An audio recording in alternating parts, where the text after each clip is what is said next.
कहा जाता है कि अंग्रेज भारत पर तलवार लेके नहीं आए थे, वे मुस्कान के साथ आए थे। ये मुस्कान सिर्फ सतह पर थी, क्योंकि उसके पीछे छुपा था एक ऐसा इरादा और योजना जिसे भारत को समझने में कई सदियों का समय लग गया। ये साल 1600 की बात है, जब इंग्लैंड की महारानी एलिजाबेथ प्रथम ने एक नई व्यापारिक कंपनी को स्थापित करने की इजाजत दी, जिसका नाम था ईस्ट इंडिया कंपनी। देखने में ये एक साधारण व्यापारिक कंपनी थी, जिसका उद्देश्य था भारत से मसाले खरीदना, रेशम लेना और व्यापार करना।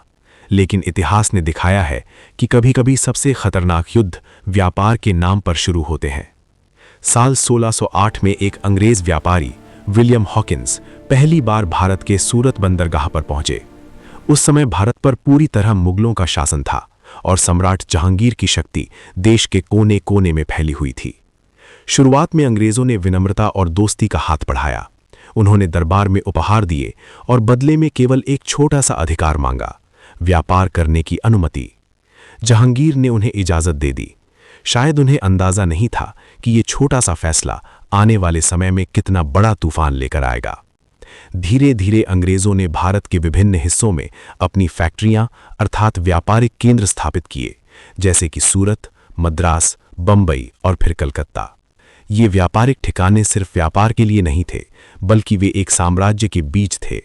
शुरू में अंग्रेज व्यापारी के रूप में आए, लेकिन जल्द ही उन्होंने समझ लिया कि भारत केवल व्यापार का केंद्र नहीं है, बल्कि ये एक अवसर भी है राज करने का।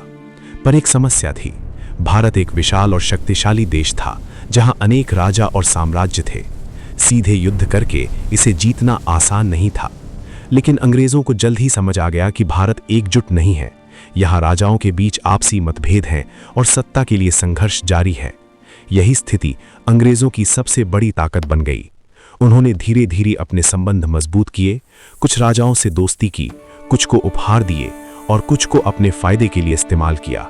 लेकिन असली मोड़ 1757 में आया, जब प्लासी की लड़ाई हुई। ऊपर से ये एक साधारण युद्ध दिख रहा था, लेकिन असल में ये एक षड्यंत्र था। नवाब सिराजुद्दौला, जो बंगाल के शासक थे, अंग्रेजों के बढ़ते प्रभाव से चिंतित थे। उन्होंने अंग्रेजों का विरोध किया, परंतु अंग्रेजों ने सीधे युद्ध की बजाय धोखे की राह ली। मीर जाफर, जो नवाब के सबसे भरोसेमंद लोगों में से एक था, उसे लालच दिया गया और फिर जब युद्ध के मैदान में सबसे ज्यादा जरूरत थी, वही मीर जाफर पीछे हट गया। सिराजुद्दौला हार गए और अंग्रेज जीत गए। ये जीत केवल एक लड़ाई की नहीं थी, ये भारत की राजनीति पर कब्जा करने की शुरुआत थी। इसके बाद अंग्रेजों का आत्मविश्वास बढ़ गया। उन्होंने समझ लिया कि भारत को जीतने के लिए उन्हें भारतीयों के बीच फूट डालनी होगी। धीरे धीरे उन्होंने अपनी सेना मजबूत की, अपनी ताकत बढ़ाई और एक एक करके रियासतों को अपने नियंत्रण में लेना शुरू किया, कभी युद्ध के जरिए, कभी संधि के जरिए और कभी धोखे से। डॉक्ट्रिन ऑफ लैप्स एक ऐसी नीति थी जिसके तहत अगर किसी राजा का कोई उत्तराधिकारी नहीं होता तो उसकी रियासत अंग्रेजों के अधीन हो जाती। कई राज्यों को इस नीति के तहत छीन लिया गया। लोगों में असंतोष बढ़ने लगा, लेकिन अंग्रेजों की पकड़ भी मजबूत होती जा रही थी। उन्होंने सिर्फ राजनीति ही नहीं, बल्कि भारत की अर्थव्यवस्था को भी अपने नियंत्रण में ले लिया। भारतीय कारीगरों को मजबूर किया गया कि वे केवल अंग्रेजों के लिए काम करें। भारतीय उद्योग धीरे धीरे खत्म होने लगे और भारत, जो कभी सोने की चिड़िया कहलाता था, धीरे धीरे आर्थिक रूप से कमजोर होने लगा। लेकिन फिर 1857 आया, जिसे भारतीय स्वतंत्रता संग्राम का पहला युद्ध कहा जाता है। एक चिंगारी जो धीरे धीरे आग में बदल गई। भारतीय सैनिकों में असंतोष था, धार्मिक भावनाएं आहत हुईं और फिर शुरू हुई 1857 की क्रांति। पहली बार भारतीयों में एकजुट होकर अंग्रेजों के खिलाफ आवाज उठाई। दिल्ली, कानपुर, झांसी, हर जगह विद्रोह हुआ। रानी लक्ष्मीबाई, तात्या टोपे, बहादुर शाह जफर, ये नाम इतिहास में अमर हो गए। लेकिन अंग्रेजों ने इस क्रांति को बेरहमी से दबा दिया। उन्होंने सीखा कि अगर भारत को हमेशा के लिए अपने नियंत्रण में रखना है तो उसे कभी एकजुट होने नहीं देना होगा। और यहीं से शुरू हुआ उनका अगला अध्याय, डिवाइड एंड रूल का। 1857 की क्रांति के बाद अंग्रेजों ने एक बात साफ समझ ली कि अब उन्हें सिर्फ शासन नहीं करना है, बल्कि भारत को इस तरह बदलना है कि कोई दोबारा उनके खिलाफ खड़ा ही ना हो सके।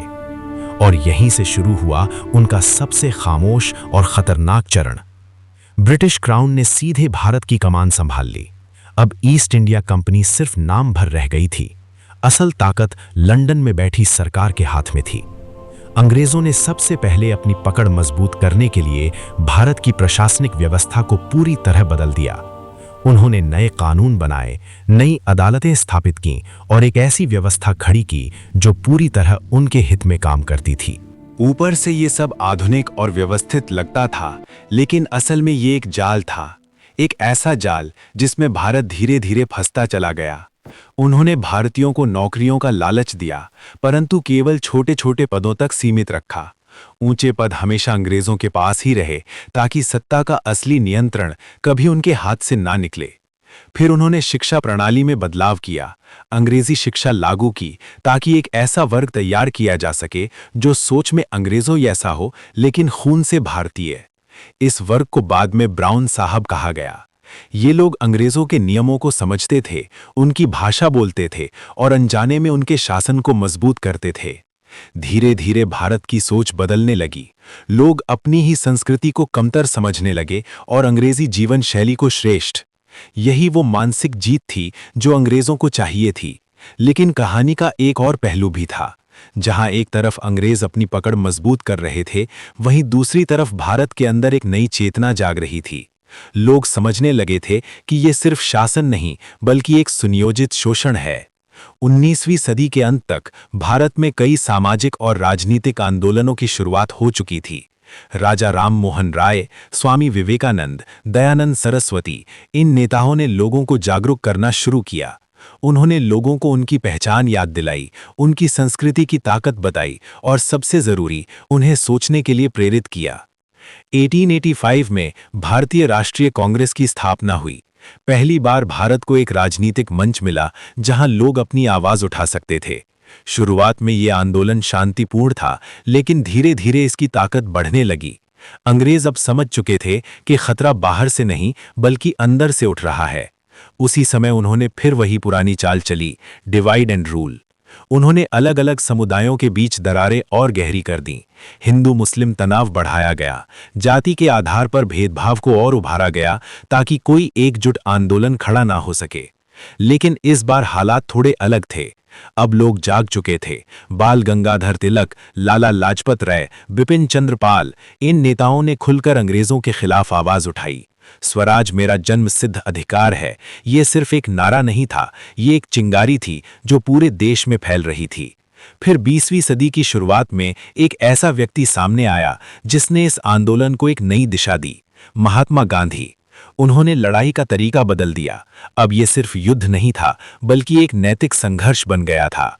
अहिंसा और सत्याग्रह, इन हथियारों के सामने अंग्रेजों की ताकत धीरे धीरे कमजोर पड़ने लगी।